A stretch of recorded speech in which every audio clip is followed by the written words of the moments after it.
예배학교 세 번째 시간, 성경의 예배에 대해서 말씀을 함께 나누는 복된 시간을 갖도록 하겠습니다.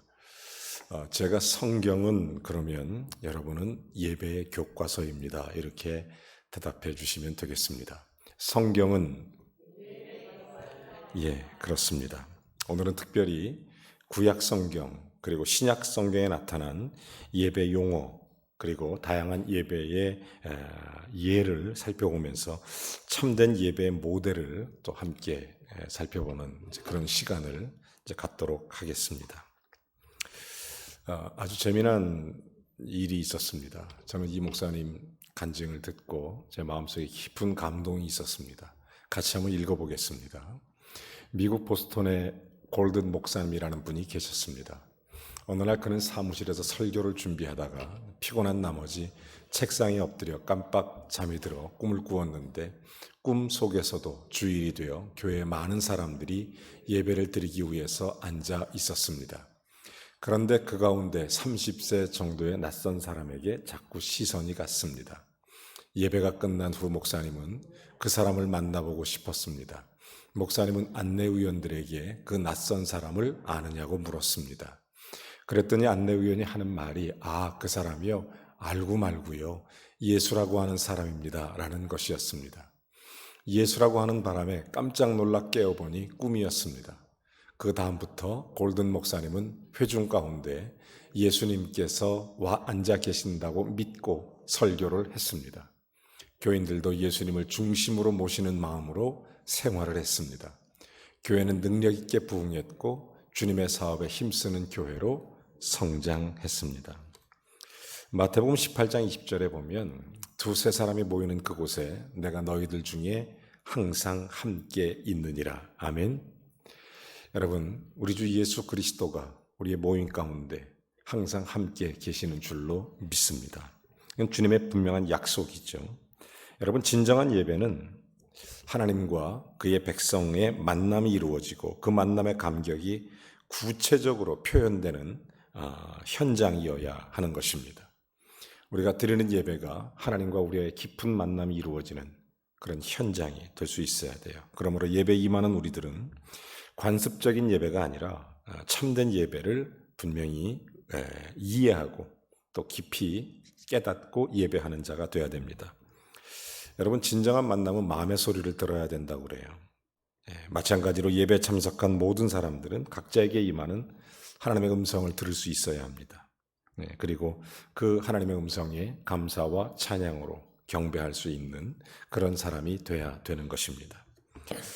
여러분, 안식일과 주일의 차이를 아십니까? 자, 안식일과 주일의 차이를 여러분에게 좀 깊이 있게 말씀을 드리겠습니다.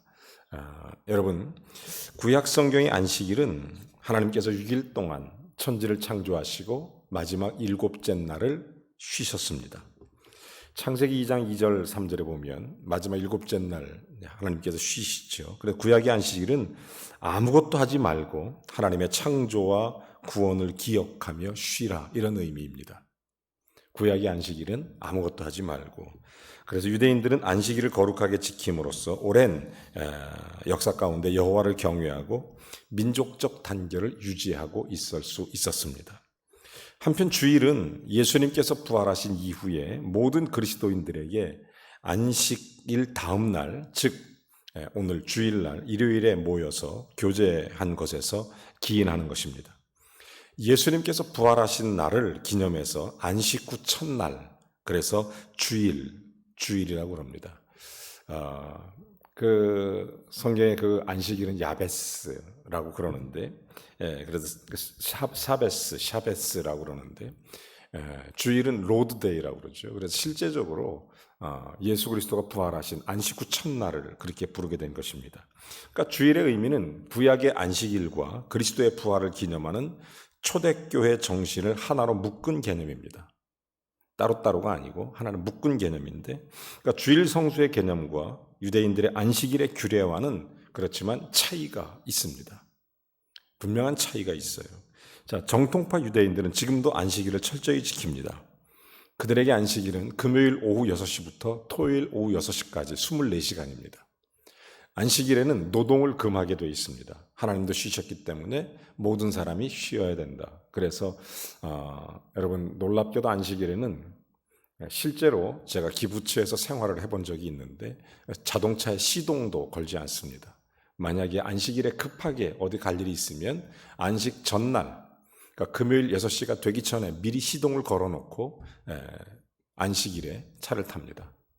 시동을 거는 것도 안식일을 위배하는 행위라고 여길 정도로, 그 정도로 철저하게 유대인들은 그걸 지켜가고 있습니다. 반면 기독교인들 가운데 철저하게 주일을 지키는 사람들은 그렇게 많지 않은 것 같습니다. 어떤 사람들은 심지어 주일 성수 안식일을 주일 오전 예배 한번 드린 것으로 안식일을 지켰다 이렇게 생각하는 경우도 상당수가 있습니다. 여러분, 그리스도인의 신앙 회복은 주일을 주일답게 지키는 데 있습니다.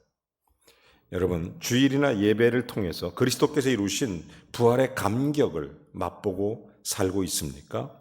아니면 무의식적으로 똑같은 주일을 지내고 있습니까? 여러분, 오늘 우리로 하여금 유대인의 율법에 따르면 안식일은 일할 수 없다.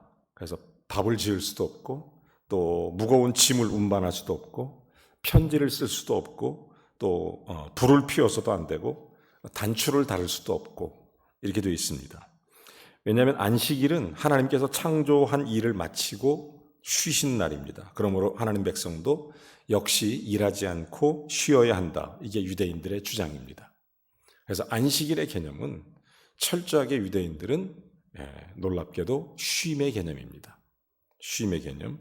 그런데 개신교 크리스찬들이 특별히 거룩하게 지키는 날을 안식일이 아니고 주일입니다. 여러분, 그것은 한 주간의 마지막 날, 이게 안식일이라면 주일은 한 주간의 시작되는 날입니다. 그래서 처음과 시작이 완전히 다릅니다. 구약의 안식일, 이게 신약의 주일로 바뀌었다. 이런 개념이 우리가 머릿속에 늘 있고 또 그렇기 때문에 안식일과 주일을 혼돈하는, 마치 요일만 바뀐 것처럼 착각하는 경우가 있는데 전혀 다른 것입니다. 구약의 안식일은 창조 후에 마지막 날 쉰 것이고 신약의 주일은 새로운 첫째 날, 부활 후 첫날을 의미하는 것입니다. 안식 후 첫째 날을 의미한 거예요. 그래서 안식일과 주일은 같은 것이 아닙니다. 안식일에 유대인들은 하나님 앞에 엿새 동안 그래서 어떻게 안식하셨는가를 기억하는 날이지만 주일은 예수님께서 어떻게 죽음에서 부활하셔서 승리하셨는가를 찬송하는 날입니다. 안식일과 주일의 개념부터가 철저하게 다르다는 것을 여러분은 이해하셔야 합니다. 주일은 다르게 구별된 날입니다. 안식 후 첫날, 부활의 주님을 노래하는 그런 날입니다. 그래서 예수 그리스도를 구주로 모시고 사는 우리는 더 이상 안식일의 전통을 고수하지 않습니다. 안식일을 철저히 지키려는 그들의 정신적 태도는 우리가 본받을 수 있지만 우리는 안식일을 지키는 자들이 아닙니다. 여러분, 주일 성수라는 게 얼마나 중요한지 몰라요. 제가 주일 성수에 관해서 이렇게 쭉 보다가 참 재미난 글귀들을 몇 개 읽었습니다. 이 세상에서 제일 장수하는 민족이 여러분 어디일 것 같습니까? 네. 여러분, 놀랍게도 유대인들은 평균 수명이 상당히 깁니다. 대체적으로 어느 지역에 있든. 그 이유는 그 비결이 철저한 안식일 준수다 이렇게 얘기합니다. 유대인들은. 그래서 텔아비브, 이스라엘의 수도죠. 예루살렘 이런 데 가보면 안식일에는 거의 사람이 다니지 않습니다. 미국 뉴욕도 유대인들이 많이 사는데 미국 뉴욕도 역시 안식일에는 거의 텅텅 빈 거리를 볼 수가 있을 것입니다. 또 이런 얘기도 있어요. 일본의 내촌감삼 그리고 친구 6명이 아주 똑똑한 친구들인데 일본의 북해도, 홋카이도죠. 이 북해도에서 4년 동안 이 사람들이 농대 출신이에요. 그 내촌간상하고 친구 6명 농대 출신들인데 이 북해도에서, 홋카이도에서 안식일 철저하게 4년 동안 이 사람들은 주일 성수를 합니다. 일본에서 주일 성수하고 시험 공부도 안 했습니다. 일주일 동안 주일날은 시험 공부도 안 하고 그들은 4년 동안 총 200일 이상 공부를 안 한 셈인데 이 사람들은 졸업할 때까지 7명이 그렇게 했는데 1등부터 7등까지를 이 사람들이 했다는 기록이 남아 있습니다. 재미있죠? 여러분, 프랑스 혁명은 원래 무신론 혁명입니다. 프랑스 혁명은. 그래서 혁명이 끝난 뒤에 혁명 주체들이 사람들의 노동량을 조절했습니다. 6일이라고 하루 쉬는 일주간 체제에서 7일 일하고 그리고 10일 일하고 하루 쉬는 거로 이런 책을 바꿨는데 생산량이 40% 떨어져서 다시 원대 복귀한 것은 역사적 기록으로 남아 있습니다. 영국의 로얄 아카데미에서는 사람이 일하다가 며칠 만에 한 번 쉬는 게 제일 좋은가 조사해보니 꼭 일주 단위 6일 일하고 하루 쉬는 것이 가장 이상적이라고 발표했습니다. 여러분, 이 안식일 또 주일 이런 것들은 하나님께서 제정하셨다는 것을 먼저 이해하고 또 주일 성수 개념과 유대인들의 안식일의 규례와는 차이가 있다는 것, 출발부터가 차이가 있다는 것을 먼저 분명히 여러분이 이해한 상태에서 오늘 말씀으로 함께 들어가셔야 합니다. 그리고 참된 그 예배, 성경의 예배, 또 성경은 예배의 교과서니까 성경은 어떻게 예배했는지를 먼저 말씀을 통해서 살펴보는 이제 그런 시간을 갖겠습니다. 자, 시편 103편 1절부터 9절까지 말씀 우리 한번 같이 쭉 읽어보겠습니다. 참 같이 읽어보죠. 시작.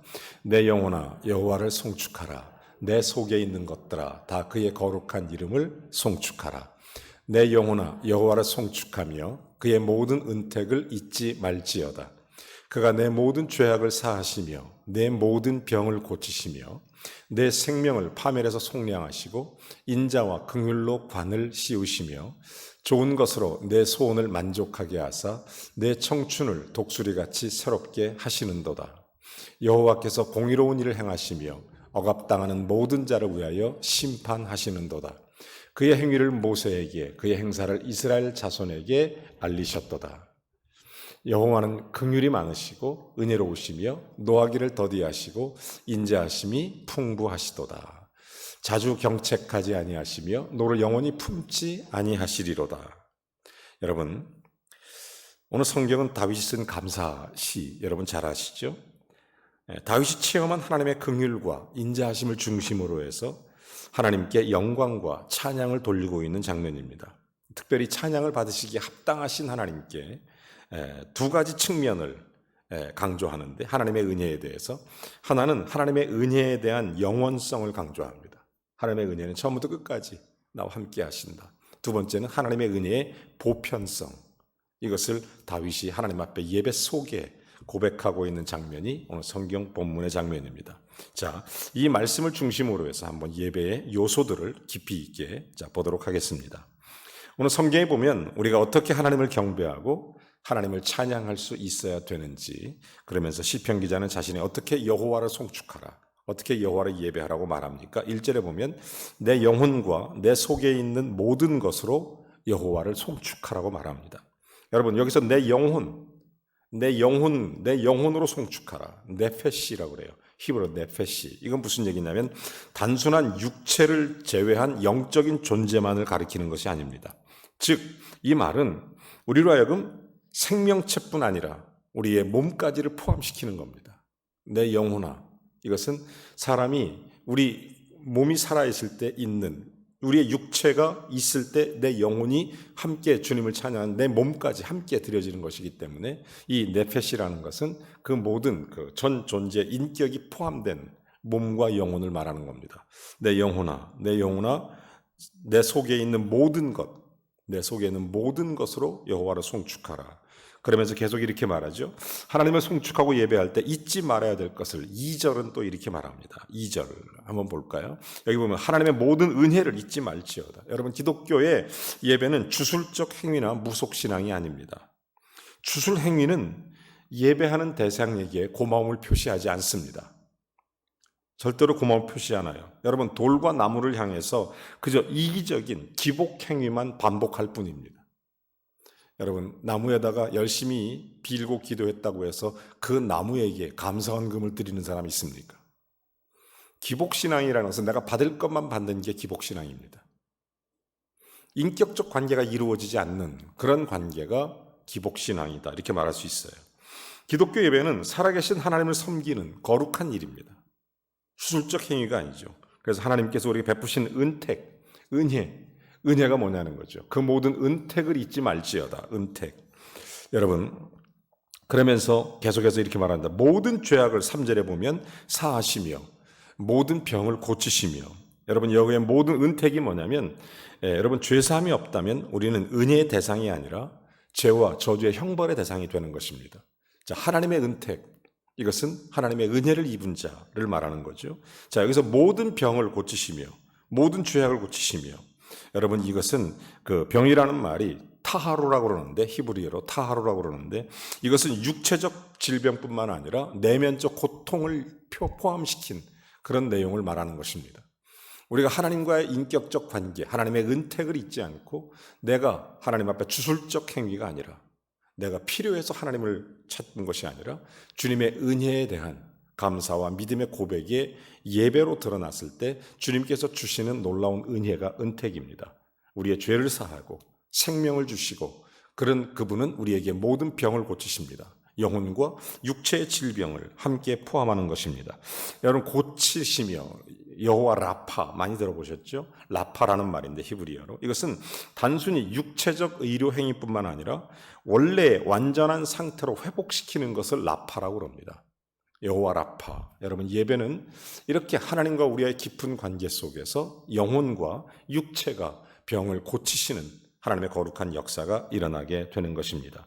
계속해서 4절에 보면 생명을 파멸에서 구원하시고 인자와 긍휼로 관을 씌우시고 파멸에서 구원하시고 샤하트, 파멸, 문자적으로 구덩이, 무덤 이런 것입니다. 자, 우리의 생명을 구덩이에서 음부에서 건져내시고 그러면서 우리에게 인자와 긍휼로 관을 씌우시고 이테르, 이 말은 애워싼다, 호위한다 이런 말입니다. 그래서 우리를 이렇게 잘 감싸주시고 예배는 우리에게 그런 역사를 일으켜주시는 그런 의미입니다. 계속 5절에 보면 좋은 것으로 소원을 만족해 하시고 청춘으로 독수리같이 새롭게 하시는도다. 여기서 소원을 만족시킨다. 히브리어로 아디라고 그래요. 아디. 이것은 본래 기쁜 장식이란 뜻입니다. 그래서 여기서 하나님께서 좋은 것으로 내 필요를 채우신다라는 것입니다. 여러분 예배 요소 가운데 이런 요소가 있다는 사실 여러분 아십니까?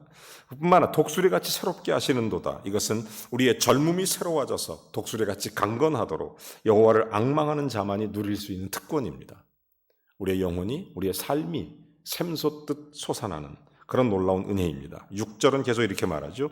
의로운 일을 행하시며 압박당하는 모든 자를 위하여 판단하시고 심판하시고. 여러분 압박당하는 모든 자, 폭군이나 강한 자에게 억울하게 고통받는 경건한 모든 자들을 가르치는 것으로서 1차적으로 국가적인 압박, 외부 세력, 이방 사람들에게 이런 것이요. 이스라엘 공동체를 말하지만 우리 모두 이 세상 가운데 있는 모든 교회를 지칭하기도 하는 것입니다. 여러분 공의로운 일을 행하시는 하나님, 억압당하는 모든 자를 위하여 심판하시게 되는 것입니다. 자, 그러면서 우리는 예배할 때 항상 하나님의 성품을 찬양해야 됩니다. 8절과 9절에 보면 하나님의 성품이 어떻게 묘사되어 있죠? 자비로우시며, 그렇죠?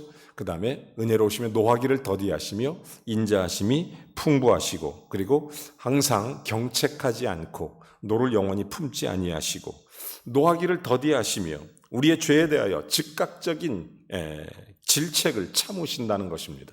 우리의 죄에 대해서 참고 계신다, 참아주신다. 저는 이 말씀을 깊이 묵상하는 가운데 하나님 앞에 정말 놀라운 은혜를 하나 받았는데 하나님은 내 죄를 참고 계시는구나. 그렇다면 우리는 우리의 죄를 즉각 회개하지 않는다면 하나님의 인자하심과 참으심을 멸시하는 것이구나. 하나님이 참고 계신다면 우리는 즉각 회개하는 지혜로움 또 믿음과 겸손함이 있어야 될 줄로 믿습니다. 왜냐하면 우리의 죄를 즉각 회개하지 않는 것은 하나님의 참으심을 멸시하는 행위라는 것을 제가 원문을 보면서 깊이 깨닫게 됐습니다. 여러분 여기서 경책하지 아니하시며, 경책하는다는 말은 원래 리브라고 그러는데 히브리어로 이것은 다툰다 이런 의미입니다. 법정에서 쟁론한다. 이것은 하나님께서 죄에 대해서 꾸짖고 심판하신다는 의미입니다. 여러분 하나님의 징계의 목적이 우리를 멸망시키고자 함이 아니라 우리를 죄에서 깨닫게 하고 회개하게 하는 데 있다라는 얘기입니다. 자, 이제 좀 더 깊게 성경 속에 나타난 예배를 이제 연구해 보기 시작하겠습니다. 성경에 나타난 예배를. 자, 여러분 먼저 예배에 관련된 용어들을 한번 잘 좀 이해하고 그 다음에 특별히 그 예배를 통해서 우리로 하여금 또 신구약 용어와 또 성경에 나타난 예배, 구약 그리고 신약의 예배, 초대교회 예배 그리고 장차 올 우리가 하늘나라 예배까지 실제적으로 어떤 의미가 있고 어떻게 드려지고 그 예배를 통해서 어떻게 역사하는지 우리가 성경을 통해서 정확히 아시는 복된 시간이 되시기를 바랍니다. 자, 먼저 예배에 관한 용어들입니다. 구약의 용어를 보면 예배 행위를 나타내는 단어 첫 번째가 구한다입니다. 그래서 스가랴서 에스라서 4장 2절에 보면 이렇게 기록되어 있습니다. 같이 한번 읽어볼까요? 스룹바벨과 족장에게 나아가 이르되 우리도 너희와 함께 건축하게 하라. 우리도 너희같이 너희 하나님을 찾노라. 아수르 왕 에살 하돈이 우리를 이리로 오게 한 날부터 우리가 하나님께 제사를 드리노라 하노. 여러분 여기서 구한다, 하나님 앞에 나가서 제사를 드린다, 이런 의미를 담고 있습니다. 자, 여기에 나타난 이제 예배 용어들이 구약성경에 나타나기 시작합니다. 그런가 하면 사무엘하 15장 8절에도 보면 이렇게 얘기합니다. 종이 아람 그술에 있을 때에 서원하기를, 그렇죠? 자, 만일 여호와께서 반드시 나를 예루살렘으로 돌아가게 하시면 내가 여호와를 섬기리이다. 자, 이렇게 말합니다. 이사야서 66장 23절도 이렇게 말합니다. 여호와가 말하노다. 매월 초하루 매 안식일에 모든 혈육이 내 앞에 나와 예배하리라. 자, 여기서 구약 성경의 예배 의미를 모두 포괄할 수 있는 하나의 단어는 없습니다. 구약 성경의 모든 예배를 하나에다 다 담을 수는 없어요. 예배란 말의 용법도 매우 광범위합니다. 그러나 여러분 구약의 전반에 걸쳐서 예배의 본질적 의미는 히브리어로 아바드라고 그래요. 아바드. 이것은 봉사한다, 섬긴다. 이 말은 원래 노예나 혹은 고용된 종들의 노동을 의미하는 것이 아바드의 언어의 그런 유래입니다. 바꿔 말하면 하나님 앞에 우리가 철저하게 반드시 예배에 대해서는 그 앞에 나가서 섬겨야 된다는 것을 의미하게 되는 것입니다. 또 아바드와 함께 사용된 의미가 샤하인데 샤하 이래요. 히브리어 샤하라고 그러는데 이것은 엎드린다, 굴복한다 의미입니다. 자, 구약 성경의 예배 용어는 하나님과 우리 인간 사이에 철저히 맺어진 하나님의 깊은 관계를 의미하는 것입니다. 그러므로 예배자들이 숭배 대상에서 최대한 존경하는 태도를 보이는 것을 말하게 되는 것입니다. 자, 여러분 이처럼 구약의 예배는 하나님 앞에서 무한한 겸손으로 자기를 낮추는 것에 초점이 있습니다. 구약의 예배는 그래서 그분의 뜻을 쫓아 봉사하는 것으로서 그 외적인 표현으로 육체적인 겸손의 자세와 또 물질적 희생으로 봉사 행위, 예배자의 진실한 마음과 생활을 그렇게 표현해야 되는 것입니다. 우리가 좀 이따 공부하겠지만 그래서 번제, 속죄제, 제물이 하나님 앞에 드려지게 된 것입니다. 자, 이제 신약 성경의 용어를 한번 좀 보겠습니다. 예배 용어 원문을 제가 말씀드리는 겁니다. 성경에 나타난 가장 큰 원문. 신약의 용어의 첫 번째는 레이토르기아라는 말입니다. 레이토르기아, 이 말은 제사장의 직무라는 의미입니다. 신약성의 예배는 제사장의 직무 그리고 하나님 앞에 섬기는, 엎드리는 그런 의미를 예배 용어로 쓰여졌습니다. 자, 누가복음 1장 23절 이렇게 말합니다. 그 직무의 날이 다 되매 집으로 돌아가니라. 이제 예배하러 가는 겁니다. 집으로. 그 당시에. 사도행전 13장 4절은 이렇게 말합니다. 두 사람이 성령의 보내심을 받아 실루기에서 내려가 거기서 배 타고 구브로에 가서 이렇게 가는 거죠. 그래서 제사장의 직무를 위해서 가는 것을 신약성경의 예배라는 용어로 쓰임받게 되는 것입니다. 자, 계속해서 보죠. 여기 레이투르기아라는 말은 백성을 위해서 일한다, 이런 의미를 갖고 있습니다. 백성을 위해서 일한다. 그래서 고대 헬라에서 정치적 공동체 봉사, 공공 목적을 위해서 가진 자들이 무보수로 일하는 봉사를 가리켰던 것입니다. 그래서 오늘날도 이렇게 공동체 봉사의 의미를 신약 성경에 담고 있다. 예배 용어 속에 이 바울이 이 용어를 많이 사용합니다. 그래서 이 레이투르기아라는 용어를 왜 사용하냐면 이방인의 교회가 예루살렘 교회를 위하여 헌금하는 장면이 나옵니다. 여기에 나타나는 교회를 레이투르기아라는 용어를 사용합니다. 그러니까 어디예요? 그래서 이방인의 교회가 예루살렘 교회에 헌금했을 때 그때 사드려졌던 내용을 레이투르기아라는 말로 고린도후서 9장에 보면 나타나게 됩니다. 어쨌든 이제 그런 레이투르기아라는 용어를 사용하고, 두 번째 그 신약성에 사용하는 용어는 이 프로스큐네오라는 말입니다. 보통 이제 신학을 공부하게 되면 예배 때 가장 많이 깊게 배우는 게 프로스큐네오라는 단어입니다. 예배에 대해서 깊게 배우게 되는데, 이 말은 원래 손에 키스한다, 무릎을 꿇는다, 이런 의미입니다. 사람에게뿐만 아니라 하나님과 그리스도에 대하여 사용하는 예배, 하나님과 그리스도에게 무릎을 꿇고 손에 입맞춤을 한다. 이게 프로스큐네오입니다. 신약 성경에 59번 이 단어가 쓰여져 있습니다. 하나님 앞에 나와서, 예수 그리스도 앞에 나와서 무릎을 꿇고 손에 입맞추는, 이것이 바로 프로스큐네오의 의미입니다. 자, 마태복음 2장 2절 이렇게 말합니다. 유대인의 왕으로 나신 이가 어디 계시뇨? 우리가 동방에서 그의 별을 보고 그에게 경배하러 왔노라. 요한복음 4장 20절은 이렇게 말합니다. 우리 조상들은 이 산에서 예배하였는데 당신들의 말은 예배할 곳이 예루살렘에 있다 하더이다. 여러분, 이 프로스큐네오라는 말이 총 59번 사용했는데 그 중에 20번이 요한계시록에 사용되어 있습니다. 요한계시록에. 그래서 히브리어 사하, 그래서 나중에 그 성경에 보면 역사적으로 70인역 구약 성경이 신약으로 번역돼가는 과정에서 신약 성경 대부분 예배에 표현되는 단어는 프로스큐네오입니다. 프로스큐네오. 그래서 이것은 프로스, 즉 어디로 향한다라는 의미입니다. 어디로 향한다. 그래서 하나님을 향하여 엎드리고 하나님을 향하여 경배하고 하나님을 향하여 손에 입맞추고, 이게 프로스큐네의 의무입니다. 자, 이게 이름, 예배 용어의 용어. 제가 지금 신약의 용어를 말씀드리고 있습니다. 세 번째, 신약의 용어는 세보마이라고 그러는데 존경한다, 이런 말을 씁니다. 마태복음 15장 9절에 이렇게 말합니다. 사람의 계명으로 교훈을 삼아 가르치니 나를 헛되이 경배하는도다 하였느니라. 자, 하나님께 예배할 때 헛되게 예배하는 것, 존경하지 않는 마음, 형식만 남아있는 것을 말하는 거죠. 그래서 여기서 그 세모마이라는 것은 존경한다. 네 번째, 라트레이아라고 합니다. 로마서 12장 1절에 보면 이렇게 기록되어 있어요. 그러므로 형제들아, 내가 하나님의 모든 자비하심으로 너희를 구원하노니 너희 몸을 하나님이 기뻐하시는 거룩한 산 제물로 드리라. 이는 너희가 드릴 영적 예물이니라. 섬긴다, 이런 의미를 갖대 그 라트레이아라는 단어를 쓰게 되는 것입니다. 종으로서 자신의 주인을 바라보고 따라간다. 그리고 그분께 온전히 섬긴다를 말했을 때 라트레이아라는 단어를 씁니다. 신약 성경에 약 16번 정도 기록되어져 있습니다. 이 특별히 라트레이아라는 단어는 섬긴다는 의미 속에 우리가 기도와 간구를 주께 아련다, 이런 예배 형식에 쓸 때 이 단어를 씁니다. 라트레이아. 그래서 우리가 똑같이 성경의 예배라고 우리가 번역되어 있지만 그 의미가 깊이 그렇게 담겨 있다는 것을 알 수 있습니다. 자, 그렇다면 여러분, 성경에 등장하는 예배를 지금부터 보겠습니다. 성경에 등장하는 예배. 여러분, 제가 말씀드렸죠? 성경은 최고의 예배 교과서이다, 이런 말씀을 드렸습니다. 자, 우리가 성경적으로 예배한다, 굉장히 중요한 의미를 담고 있습니다.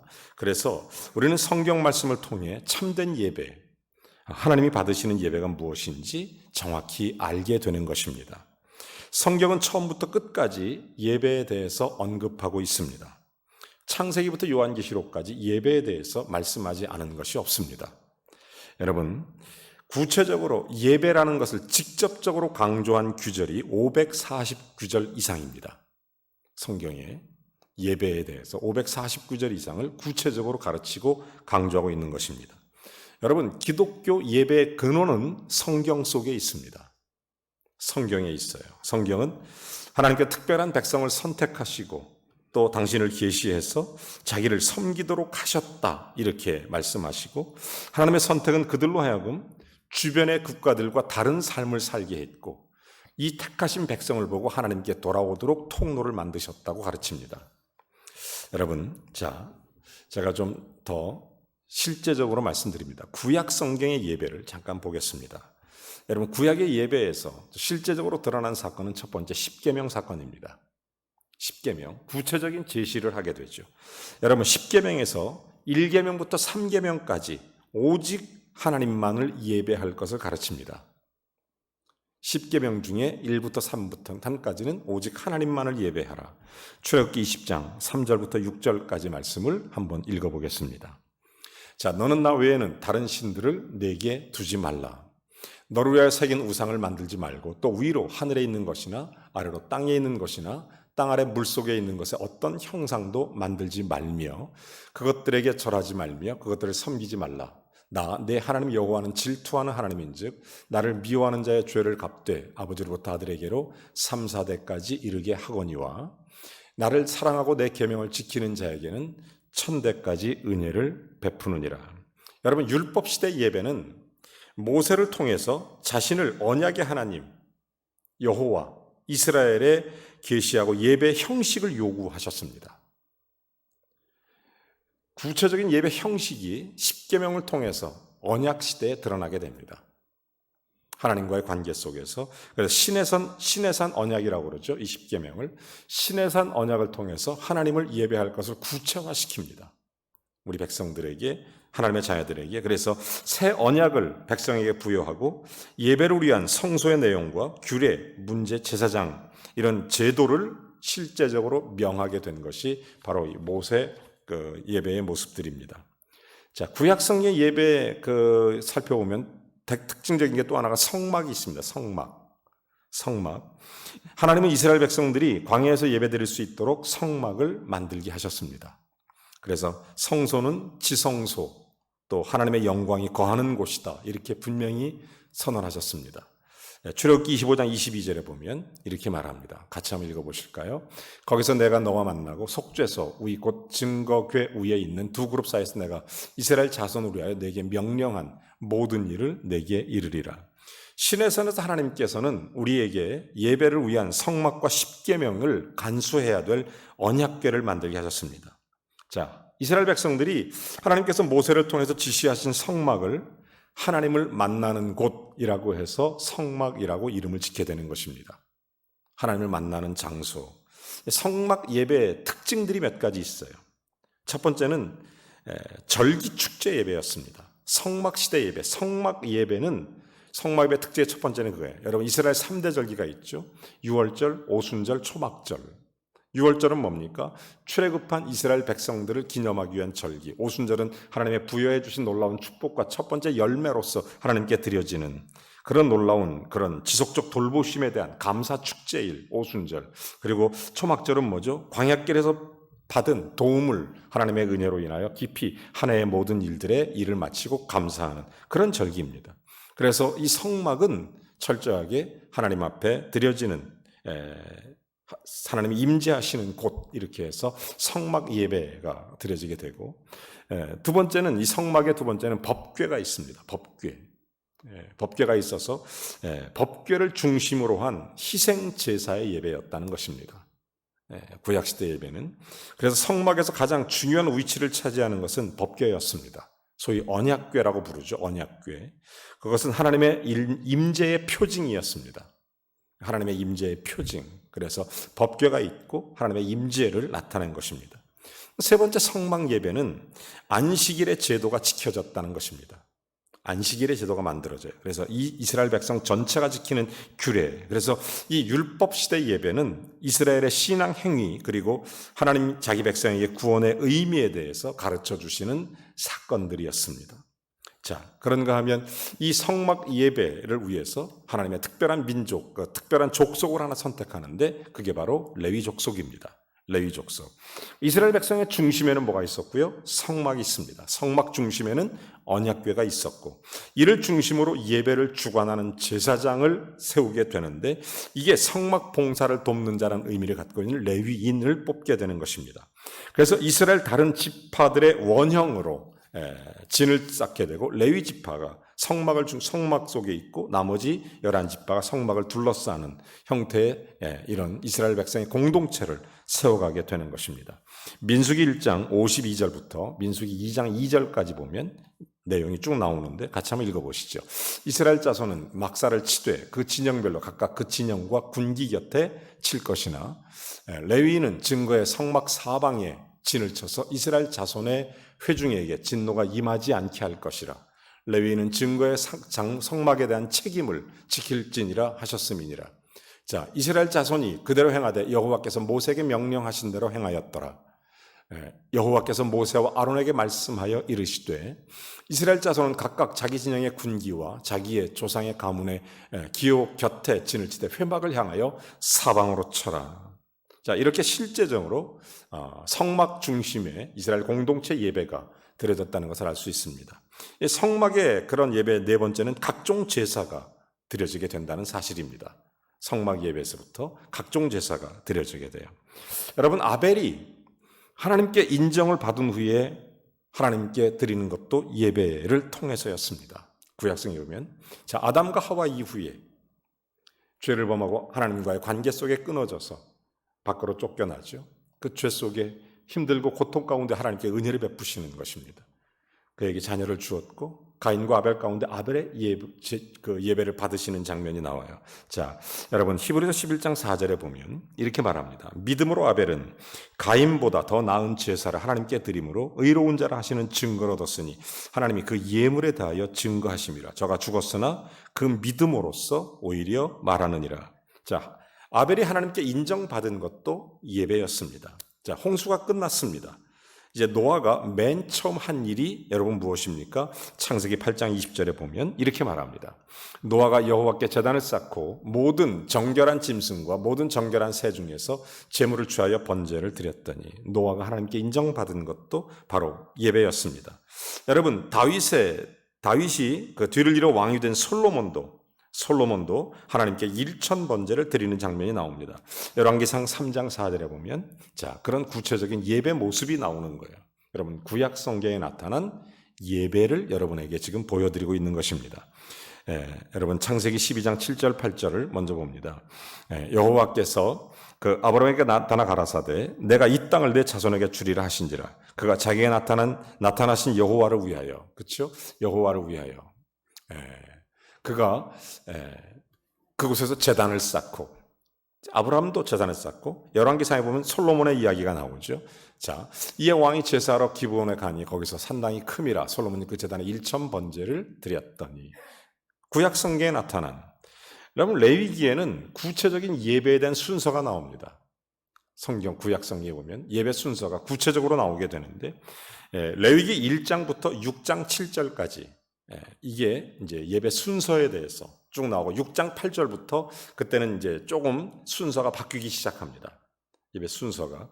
여러분이 레위기를 여러 차례 읽어보셨겠지만 실제적으로 예배 순서가 1장부터 6장까지 하고 6장 8절부터 그 이후 것은 순서들이 조금씩 바뀌어가는 것을 여러분이 확인할 수 있을 것입니다. 그냥 성경을 읽어서는 잘 모르고요. 우리가 주의 깊게 성경을 잘 들여다보면 이제 그런 모습을 알 수가 있어요. 자, 여러분 레위기 1장부터 6장 7절까지는 제일 먼저 번제, 그 다음에 속죄, 소제라고 소제, 그리고 나서 화목제가 드려집니다. 화목제, 번제, 소제, 화목제, 그 다음에 속죄제, 속건제, 요 순서로 드려집니다. 순서가. 그렇습니다. 그러다가 6장에서 7장 38장까지로 넘어가 보면 번제와 소제, 아까는 뭐였었어요? 그리고 나서 화목제, 그리고 속죄제, 속건제. 근데 화목제가 맨 뒤로 가요. 맨 뒤로. 원래는 세 번째였었는데 번제, 소제, 속죄제, 속건제, 화목제로 바뀝니다. 이제 순서가 바뀌어요. 순서가. 이렇게 그런 장면들이 나오게 된다는 거죠. 자, 여러분 이것은 아론과 그 아들들을 제사장으로 성별하는 위임식을 마친 후에 실제로 제사 드리는 장면이 레위기 9장부터 또 나오기 시작합니다. 구약 성경의 예배의 모습을 여러분 보고 있는 것입니다. 실제적으로 제사를 드릴 때 속죄제, 번제, 그리고 화목제로 이어지는 순서는 구약 성경 여러 군데서 나타납니다. 레위기의 율법 속에는 1, 2, 3, 4, 5가 정확한데 나중에 실제로 예배 드려지는 순서는 이렇게 순서가 이제 속죄제, 번제, 그리고 화목제 이렇게 점점점 예배의 형식이 나타나는 걸 여러분 볼 수 있을 것입니다. 구약에 등장하는 거의 모든 인물들은 일평생 예배자로 살았습니다. 우리가 성경을 통해서 보면 그들은 언제나 하나님 앞에서 예배자로 살았던 것을 알 수 있어요.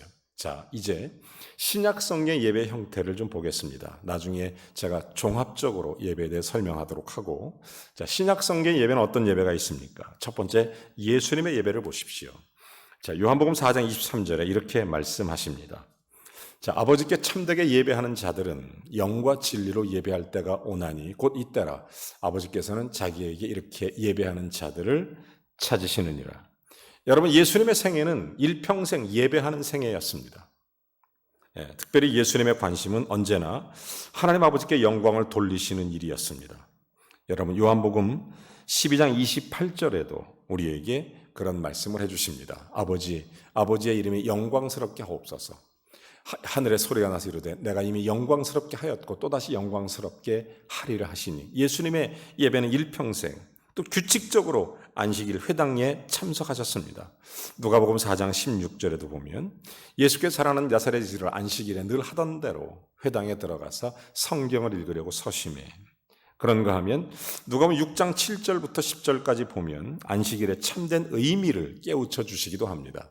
서기관과 바리새인들이 예수를 고발할 증거를 찾으려고 안식일에 병을 고치시는가 엿보니 예수께서 그들의 생각을 아시고 손 마른 사람에게 이르시되 이런 한가운데 서라 하시니 그가 일어나 서거늘 예수께서 그들에게 이르시되 내가 너에게 묻노니 안식일에 선을 행하는 것과 악을 행하는 것, 생명을 구하는 것과 죽이는 것 어느 것이 옳으냐 하시며 무리를 둘러보시고 그 사람에게 이르시되 내 손을 내밀라 하시니 그가 그리한즉 그 손이 회복된지라. 여러분, 마태복음 21장 12절부터 12, 13절에도 이렇게 말합니다. 예수께서 성전에 들어가서 성전에서 매매하는 모든 사람들을 내어 쫓으며 돈 바꾸는 사람과 상과 비둘기 파는 사람들의 의자를 둘러 엎으시고, 그 다음에 뭐라고 되어 있습니까? 그들에게 이르시되 기록된 바 내 집은 만민이 기도하는 집이라 일컬음을 받으리라 하였거늘 너희는 강도의 소굴을 만들었도다. 여러분, 신약 성경, 신약 예배의 근거는 예수 그리스도의 예배관을 통해서 알 수 있습니다. 예수님의 예배관, 우리가 잘 볼 수 있어요. 첫 번째는 예수님께서는 구약의 예배를 지지하셨습니다. 지지하셨어요. 복음서에 보면 예수님께 성전에 올라가셨음을 기록하고 있습니다. 성전에 계속 올라가는 것을 예수님은 빠짐없이 늘 올라가는 것을 기록하고 있습니다. 그런데 그 성전이 악용되는 것을 보셨습니다. 분노를 이기지 못하고 성전을 청결케 하는 사건을 보면 예수님이 얼마나 성전을 소중히 여기고 예배 장소로서의 성전의 기능을 얼마나 깊이 인정하셨는지를 누가복음 19장 45절부터 48절에 보면 자세히 우리가 알 수 있습니다. 자, 두 번째, 예수님은 구약의 제사 제도를 자신을 가리키고 있다는 것을 분명하게 선포하십니다. 구약의 모든 제사가 자기를 가리키고 있다. 이걸 선포하세요. 예를 들어서 예수님의 성전 청결 사건은 예수님께서 성전 제도가 끝났다고 간주하셨음을 주장하는 것과 무관하지 않습니다. 예수님께서 성전에 드리는 그런 제사 방식들, 이런 그 안식일의 규례와 제도들이 끝났음을 선포하는 것입니다. 그래서 그것을 내어 쫓는 장면들이 나오게 되는 것입니다. 성전 청결의 행위를 실제적 의미는 그러므로 전통적 제사 의식, 이 제도에 더 이상 의미가 없고 희생 제사 제도에 종지부를 찍고 이제 예수께서는 자신이 바로 모든 제사의 완결이다. 그래서 모든 희생 제물로서 예수님 자신이 되었음을 선포하기 위해서 성전의 모든 그 제사와 제물을 쫓아내는 이제 그런 장면도 우리가 볼 수 있습니다. 자, 초대교회는 어떤 예배가 드려지게 됐는지 이제 또 보겠습니다. 사도행전 2장 47절에 보면 여러분 잘 아시는 것처럼 하나님을 찬미하며 또 백성에게 칭송을 받으니 주께서 구원받는 사람을 날마다 더하게 하시니라. 초대교회는 세상에 나가서 담대하게 복음을 전하는 일과 또 성전에 모여서 하나님을 찬미하는 일, 그래서 온 교회가 백성에게 칭찬받고 계속해서 성장하는 그런 장면이 나옵니다. 여러분, 초대교회 예배는 중요한 두 가지 의식이 있습니다. 하나는 하나님 말씀에 대한 선포입니다. 하나님 말씀. 그래서 하나님 말씀을 백성에게 선포하는 것. 그리고 두 번째 의미는 뭐냐면 그 일에 대한 하나님 말씀의 선포에 대해서 우리가 기도와 찬송으로 화답하는 것입니다. 이게 초대교회의 예배입니다. 그래서 기독교 공동체는 새로운 종류의 예배를 개발하는 것이 아니라 기독교 예배의 본질, 역사를 회당 예배의 초기 역사에 비추어서 설명해야 이해할 수 있습니다. 자, 그래서 우리가 교회에서 늘 항상 자주 하는 얘기가 초대교회로 돌아가자, 이런 얘기를 잘 하지 않습니까? 실제적으로 우리가 깊이 알아야 될 것은 뭐냐면 초대교회 예배의 형식은 딱 두 파트. 하나님께서 이스라엘 백성들에게, 하나님 택한 자녀들에게 말씀으로 선포하고 그 말씀에 대해서 우리가 기도와 찬송으로 화답하고, 그래서 주님과의 임재 속에 인격적 예배가 드려지기 시작했다는 사실입니다. 이것을 예수님께서 획기적 사건이 바로 성전 청결 사건이고, 또 구약의 예배 형식이 실제 예수님은 모든 예배를 다 참석하셨습니다. 그리고 실제로 예수님께서는 그런 일들을 통해서 오늘날 우리에게 참된 예배를 가르쳐주기 시작합니다. 여러분, 그러면서 기독교 예배의 놀라운 역사는 진행되기 시작합니다. 자, 그래서 초대교회 예수님께서 그 다음에 회당 예배가 드려지게 됩니다. 여러분, 회당 예배의 핵심은 뭐냐면 구약 성경을 읽어가는 것이었습니다. 회당 예배 핵심이죠. 그래서 이런 식의 예배는 글로 쓰여지고 말로 선포된 하나님의 말씀이 결정적인 중요성을 가지고 있기 때문에, 그래서 예배의 모든 내용과 예배의 모든 가르침은 성경, 즉 예배의 교과서임을 분명히 선포하게 되는 것입니다. 기독교 예배 의식에 나타난 성경의 의미는 하나님과 하나님의 자녀 사이에 나타나는 하나님 말씀의 중요성을 근거하고 있는 것입니다. 자, 그리고 나서 요한계시록에 가면 천국 예배가 나옵니다. 성경 속에 나타난 예배에 대해서 오늘 세 번째 시간을 공부하고 있습니다. 요한계시록 11장 15절부터 17절 말씀해 보면 이렇게 말씀해주고 있습니다. 일곱째 천사가 나팔을 불며 하늘에 큰 음성이 나서 이르되 세상 나라가 우리 주와 그의 그리스도의 나라가 되어 그가 세세토록 왕노릇 하시리로다 하니, 하나님 앞에서 자기 보좌에 앉아있던 24장로가 엎드려 얼굴을 땅에 대고 하나님께 경배하여 이르되 감사하옵나니 옛적에도 계셨고 지금도 계신 주 하나님 곧 전능하신 이여 친히 큰 권능을 잡으시고 왕노릇 하시도다. 천국은 예배의 궁극적인 완성입니다.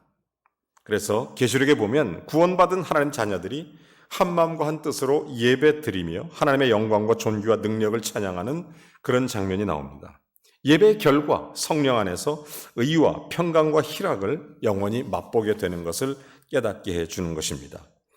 여러분, 로마서 14장 17절에는 그래서 우리에게 이렇게 말합니다. 하나님의 나라는 먹는 것, 마시는 것이 아니고 오직 성령 안에서 의와 평강과 희락이라. 예배 결과를 그렇게 표현해 주죠. 여러분, 사도행전 1장 9절부터 11절 말씀해 보면 오늘의 기독교인들이 재림을 기다리고 살 이유를 충분하게 제시한 말씀입니다. 여러분, 우리가 예수 그리스도 안에서 주님이 재림하시면 우리는 변화되고 또 산자들은 변화해서 공중에서 주를 만나게 되고 또 완성된 예배를 드리게 될 것이라고 성경을 통해서 가르쳐주고 있습니다. 오늘 저는 성경이 나타난 성경의 예배에 대해서 일단 여러분에게 잠깐 보여드렸습니다. 구약의 예배는 이런 것이고 신약의 예배는 이런 것이고 초대교회 예배는 이런 것이고 장차 하나님 나라에 드려질 예배에 대해서도 짧은 시간이지만 여러분에게 말씀드렸습니다.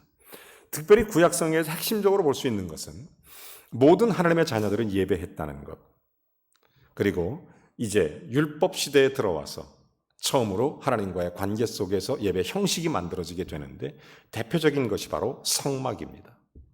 성막 예배의 특징이 제가 두 가지라고 말씀을 드렸습니다. 하나님을 만나는 곳, 그것은 감사와 절기의 축제 예배였다. 3대 절기를 지키는, 그래서 레위인을 중심으로 해서 함께 모이는, 그리고 또 하나는 법궤를 중심으로 모여지는 공동체 예배였다라는 것을 우리가 알 수 있습니다. 여러분, 안식일과 주일이 다르다고 분명히 말씀드렸습니다. 안식일은 하나님께서 제6일 동안 우리를 창조하시고 제7일째 쉬신 것을 말합니다. 시대가 바뀌어서 안식일이 주일로 바뀌었다가 아니라 안식일은 마지막 날이고 주일은 첫째 날입니다. 주일은 안식 후 첫날입니다. 예수 그리스도가 우리의 십자가에 죽으시고 부활하신 이전에 모든 성전에 드리는 제물과 성전의 제사 형식이 아니라 그것은 이제 예수 그리스도의 십자가 보혈로 모든 것이 완성되고 성전의 휘장이 갈라지면 우리가 주님 앞에 직접 나아가는 레위 지파가 될 수 있다. 그래서 모든 왕 같은 제사장이 된 것이다라는 것입니다. 그래서 우리는 직접 주님을 예배할 수 있습니다. 여러분, 예배의 가장 큰 모델은 우리가 신약성경에서 두 가지를 볼 수 있었는데, 하나는 예수님은 언제나 회당으로 그리고 성전으로 올라가서 예배했다는 것, 그리고 그 모든 예배가, 모든 제사가 자신을 향하고 있다는 것을 깨우쳐주고 자신이 직접 십자가에 질 것을 말씀하신 후에 그리고 성전을 청소하시는 것입니다.